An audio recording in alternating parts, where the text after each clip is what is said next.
بھی روحانی شخصیات اور پنڈال کے اندر موجود ہمارے دینی اور ایمانی بھائیوں، ابھی ہمارے محترم اعلان صاحب نے بڑی لمبی چوڑی گفتگو میں تعارف پیش فرمایا۔ ابھی میں ندوے میں تھا دارالعلوم ندوۃ العلماء میں، اور ایک مجلس کی صدارت کر رہے تھے حضرت مولانا عبدالعزیز صاحب بھٹکلی مدظل العالی، اور اعلان صاحب نے سلمان نصیب صاحب نے اپنے خاص لب و لہجے میں ان کا نہایت شاندار تعارف کرایا، اتنا خوبصورت تعارف کرایا کہ جب مولانا عبدالعزیز بھٹکلی صاحب تشریف لائے اسٹیج پر، انہوں نے کہا کہ آپ لوگوں نے دیکھ لیا نا کہ میرا کتنا شاندار تعارف کرایا ہے، اور ٹائم کتنا دیا وہ بھی دیکھ رہے ہیں، یہ بے عزتی کیا ہے یا احترام انہوں نے اپنایا ہے۔ تو بہرحال، اور انہوں نے ایک شعر پڑھی، کاٹ کر زباں میری کہہ رہے ہیں وہ مجھ سے، اب تمہیں اجازت ہے حال دل سنانے کی۔ تو زبان کو کاٹ دیا، جو میں سوچ رہا تھا وہ سب بھول گیا کہ مجھے کیا کہنا ہے، اور ان کی تحریر کو اور ان کے تعارف نامے کو پڑھتے ہوئے مجھے ایسا محسوس ہو رہا تھا کہ میں سب کچھ بھول گیا ہوں۔ مجھے حضرت مولانا اصلاحی صاحب رحمۃ اللہ علیہ یاد آ گئے، جو اصلاح کی کیا نام ان کا، یوسف اصلاحی صاحب رحمۃ اللہ علیہ دارالعلوم جلپا پور تشریف لائے تھے، اور جلد بازی میں ان کا پروگرام طے کیا گیا۔ میں ہی اناؤنسری کر رہا تھا، اور جلدی میں نے ایک صفحہ ان کا تعارف میں نے پیش کیا، اور انہوں نے تقریر کی۔ بڑے مزاحیہ، ظرافت پسند انسان، ظریف تھے وہ، اور تقریر جب ختم ہو گئی جانے لگے تو مجھ سے کہا کہ وہ پرچی مجھے دے دیجئے ذرا۔ کہا کیا ہوا حضرت؟ کہا کہ حضرت کی بات نہیں ہے، مجھے اندازہ ہوا کہ میرے بارے میں آپ ہی مجھ سے زیادہ جانتے ہیں، وہ میں اس سے استفادہ کروں گا۔ وہ پرچی مجھے شرمندہ ہو گیا کہ میں کیا کہوں ان کو۔ یہ بات مجھے ابھی اچانک یاد آ گئی مولانا کے اس تعارف نامے کو سن کر، اسی حیثیت سے اس تعارف کو دیکھیے گا۔ بہرحال، علامہ اقبال کا علامہ سید سلیمان ندوی رحمۃ اللہ علیہ نے بڑا اچھا شعر کہا ہے، اور قول میں رنگ عمل بھر کے بنا دے رنگین، لب خاموش بنا کر دل گویا دے دے۔ علامہ سید سلیمان ندوی رحمۃ اللہ علیہ نے جو بہترین شعر ایک خاص پس منظر میں انہوں نے کہا ہے، بہت ہی قابل انسان تھے، علامہ تھے اپنے زمانے کے۔ بہرحال، اس اجلاس میں شریک ہو کر مجھے بےحد خوشی ہو رہی ہے۔ ابھی ہم سے پہلے جناب مفتی عبدالرشید صاحب قاسمی حفظہ اللہ نے نہایت جرأت کے ساتھ، قوت کے ساتھ، ہمت اور طاقت کے ساتھ اپنی بات ہمارے سامنے رکھی، اور ہمارے محترم مکرم ڈاکٹر ابوالبقا صاحب ندوی حفظہ اللہ نے نہایت ہی دل پذیر، خوبصورت اور روحانی خطاب ہمارے سامنے کیا۔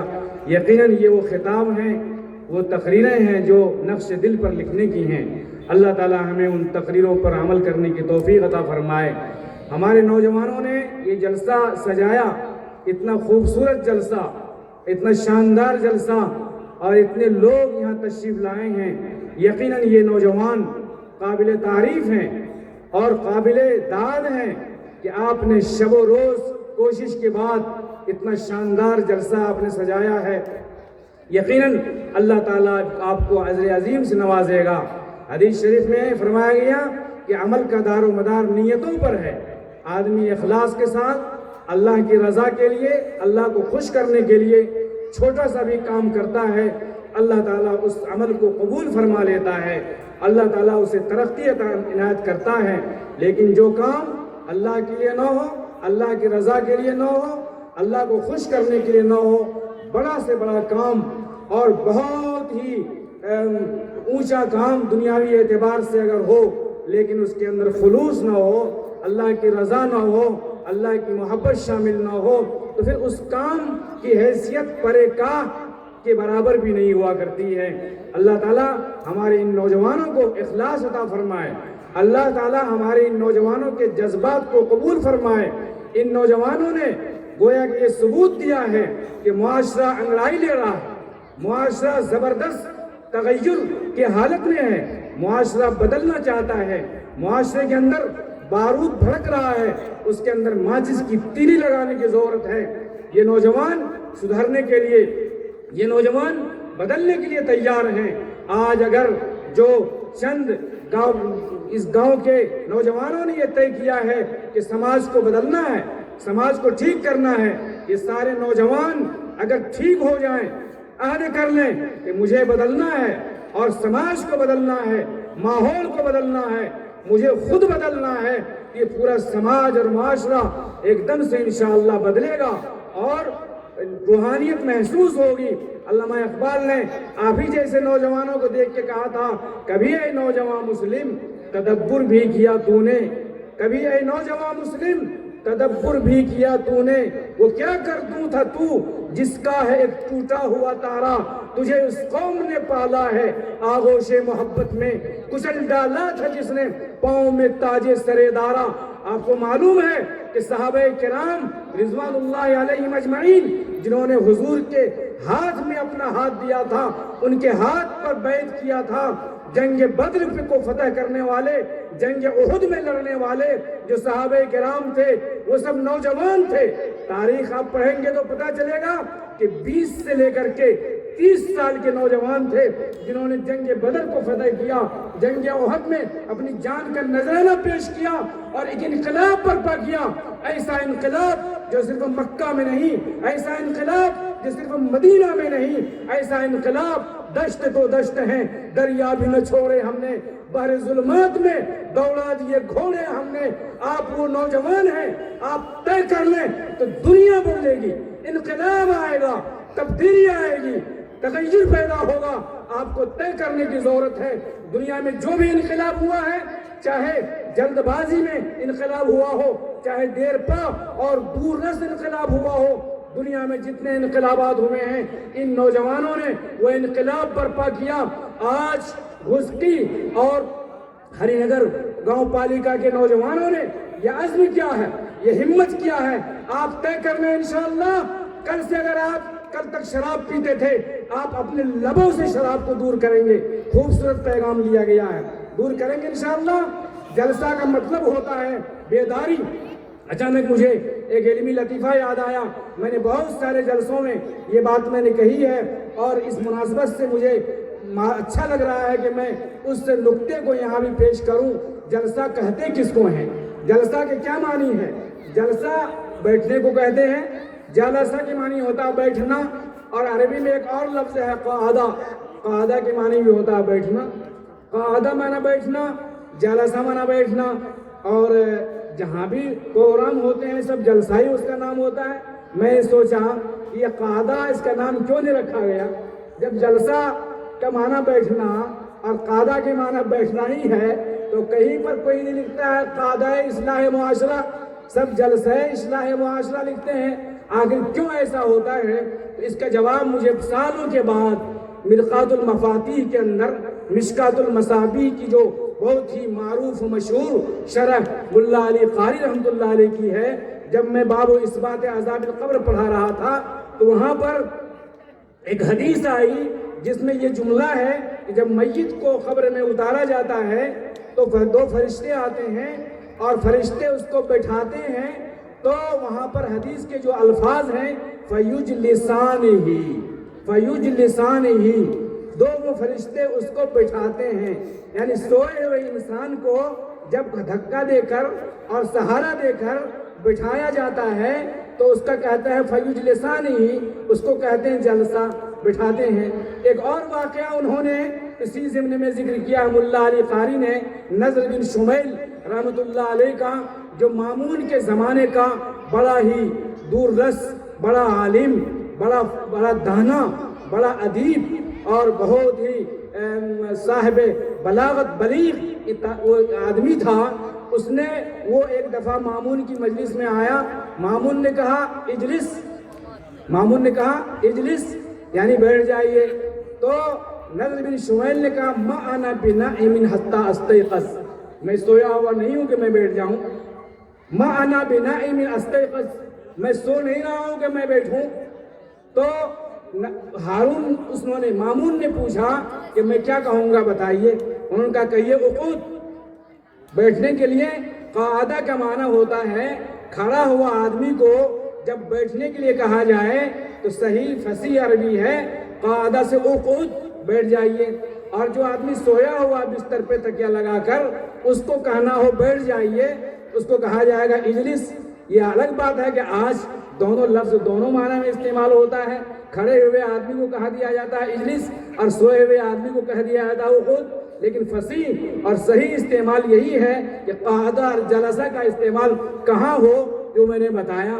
اس کے بعد جب میں آگے بڑھا اور کتاب الفقہ میں کے اندر کتاب الصلاۃ کے اندر جب میں نے دیکھا ہدایہ کے اندر کہ ہر جگہ تمام فقہا نے اس کی رعایت کی ہے کہ قعدہ اولا، قعدہ اخیرہ، جلسہ اولا، جلسہ اخیرہ نہیں دیکھا، تو میں نے اندازہ لگایا اور دیکھا کہ فقہاء کرام نے بھی اس کا خیال رکھا ہے کہ کھڑا ہوا آدمی الحمد پڑھتا ہے، سورہ ملاتا ہے، رکوع میں جاتا ہے، سجدہ کرتا ہے، جب بیٹھتا ہے تو وہ قعدہ ہو جاتا ہے، اس کو جلسہ نہیں ہونا چاہیے۔ صحیح ہے، اچھا نام رکھا ہے قعدہ۔ تو وہاں سے میں نے جلسے کا ایک مفہوم میں نے لیا اور میں نے سمجھا اور میں علماء کی خدمت میں پیش کرتا رہا ہوں۔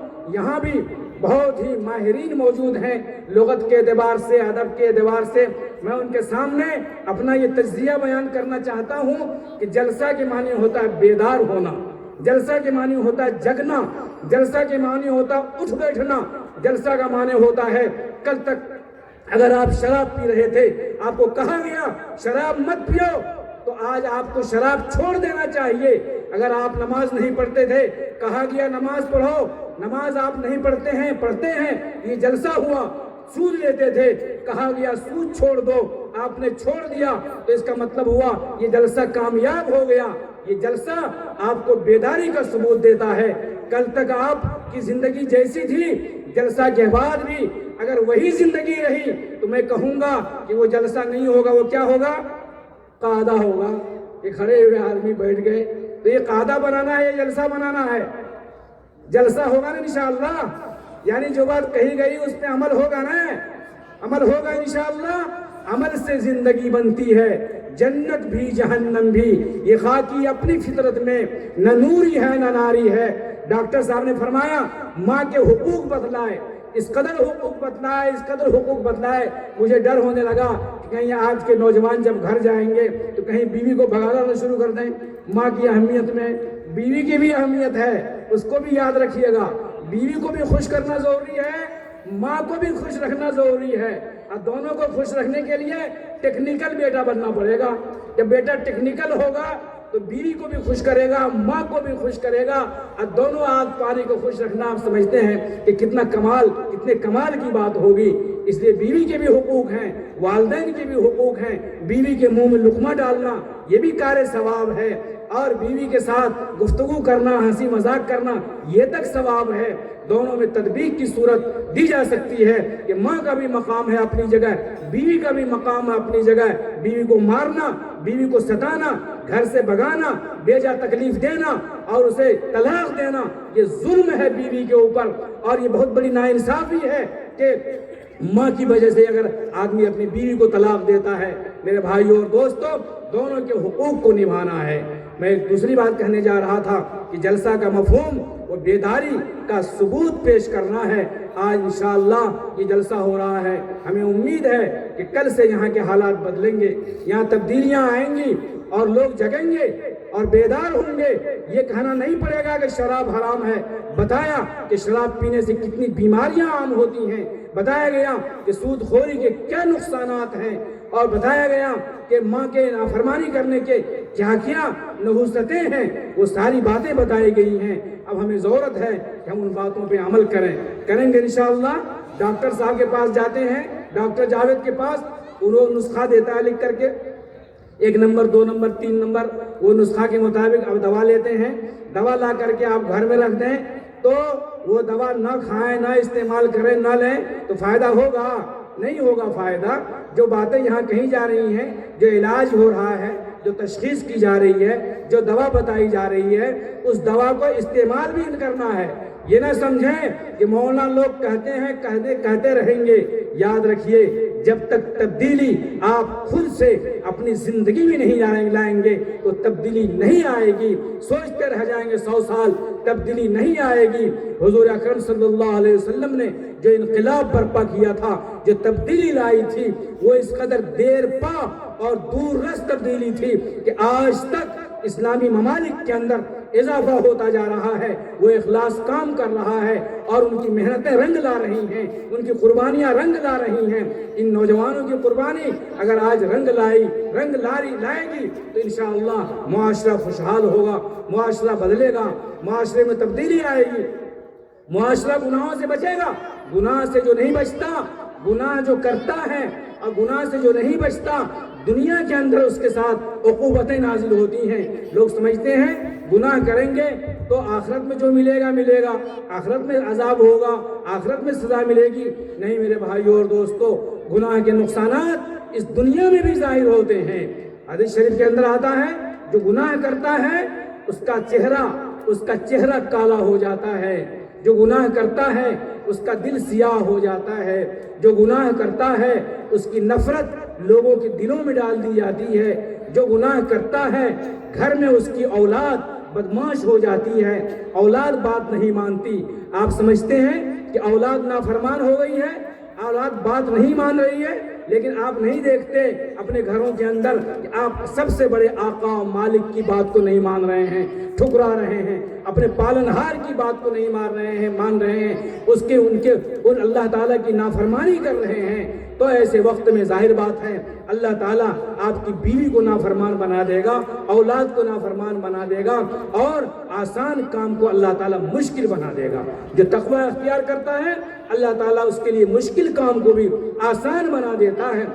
حتیٰ کہ سلف نے یہاں تک لکھا ہے کہ میں نے دیکھتا ہوں اپنے گھروں میں جس دن مجھ سے اللہ کے ساتھ میری کوئی نافرمانی ہو جاتی ہے, جب مجھ سے کوئی گناہ ہو جاتا ہے تو گھر میں دیکھتا ہوں جانور تک بھی بے وفائی بھی ہو رہا ہے, جانور بھی بات نہیں مانتا, بیوی نافرمان ہو جاتی ہے, بچے نافرمان ہو جاتے ہیں. گناہ کے نتیجے میں انسان کا دل کمزور ہوتا ہے, گناہ کے نتیجے میں انسان کا دماغ کمزور ہو جاتا ہے, گناہ کے نتیجے میں قوت حافظہ کمزور ہو جاتی ہے. سلف کے اندر یہ بات بہت مشہور ہے. ان سے پوچھا گیا کہ ذہانت کو تیز کرنے, ذہانت کو بڑھانے کی کون سی دوا ہے, تو انہوں نے فرمایا ہے, مشترکہ طور پر فرمایا ہے کہ جو گناہوں سے بچتا ہے اس کا ذہن تیز ہوتا ہے, اس کی ذہانت تیز ہو جاتی ہے.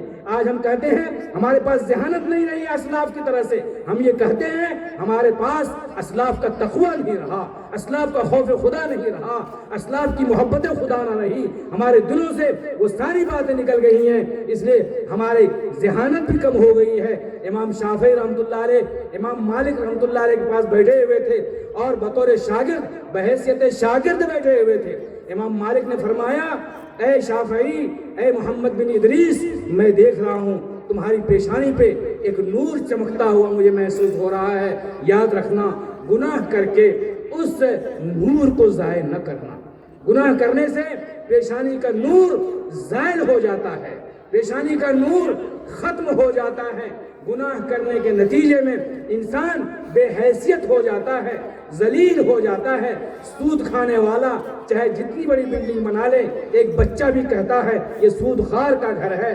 شراب پینے والا چاہے جتنی بڑی بلڈنگ بنا لے, ایک بچہ بھی کہتا ہے شراب پینے والے کا گھر ہے. جھوٹ بولنے والا چاہے جتنی ترقی کر لے دنیاوی اعتبار سے, لوگ یہ کہیں گے یہ جھوٹا ہے, ذلیل ہے وہ معاشرے کی نگاہ میں, سماج کی نگاہ میں. میرے بھائیوں اور دوستوں, گناہ کو آپ چھوڑیں.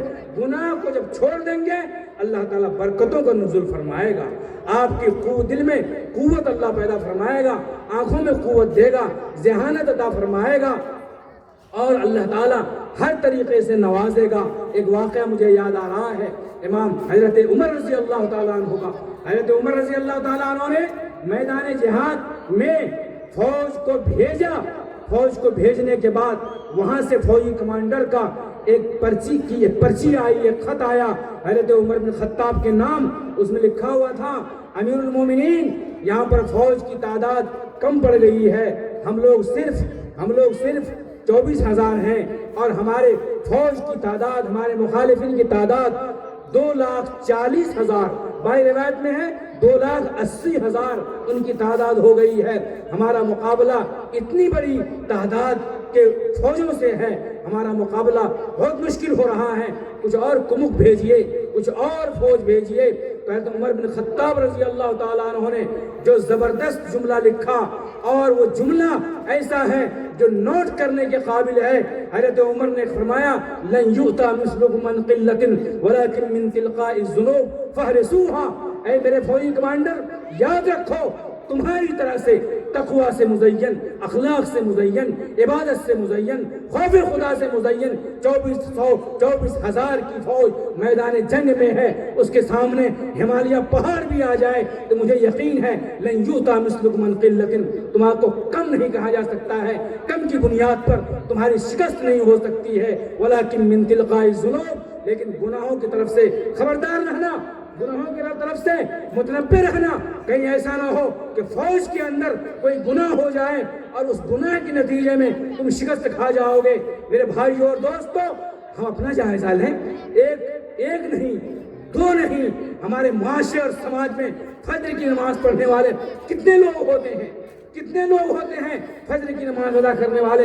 فجر کو چھوڑ دیجئے، 5 وقت کی نماز پڑھنے والے کتنے ہیں؟ ہم کہتے ہیں معاشرہ ٹھیک نہیں ہو رہا ہے۔ میں تو یہ کہتا ہوں کہ نماز پہ یہ امت کھڑی ہو جائے، مسلمان کھڑے ہو جائیں، سنسری والے اور گھسکئی والے صرف نماز جیسے اہم فریضہ کو گلے لگا لیں تو میں دعوے کے ساتھ کہتا ہوں کہ باقی ساری برائیاں انشاءاللہ ختم ہو جائے گی۔ میں نہیں کہتا، قرآن کہتا ہے ان الصلاۃ تنہی عن الفحشاء والمنکر، نماز برائیوں سے روکتی ہے، نماز برائیوں سے روکتی ہے، یہ اللہ کا اعلان ہے، نماز برائیوں سے روکتی ہے۔